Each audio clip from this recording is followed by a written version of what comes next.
പരീക്ഷ കഴിഞ്ഞ് മടങ്ങി വരുന്ന തന്നെ കടത്തിക്കൊണ്ടുപോകാനായിരുന്നു ഞങ്ങളുടെ അടുത്ത നീക്കം.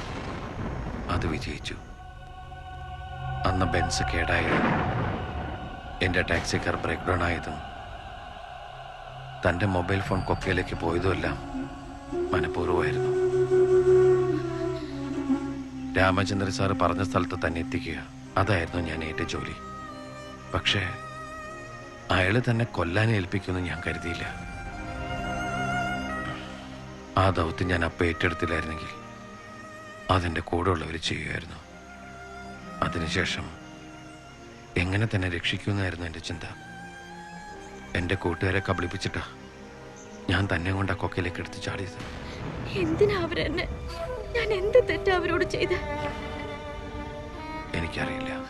പാവ എന്റെ പപ്പ ആ ASP അന്ധമായി വിശ്വസിച്ചിരിക്കുക. അത് ശരി. എനിക്കപ്പോഴേ സംശയം ഉണ്ടായിരുന്നു. നിങ്ങൾ മലയാളികളാണല്ലേ? ഞാനൊരു തമിഴാളിയാ. അമ്മ തമിഴത്തി, അച്ഛൻ മലയാളി. അങ്ങനെ തമിഴാളിയായി. നിങ്ങള് പ്രേമിച്ച് ഒളിച്ചോടിയതാണല്ലേ?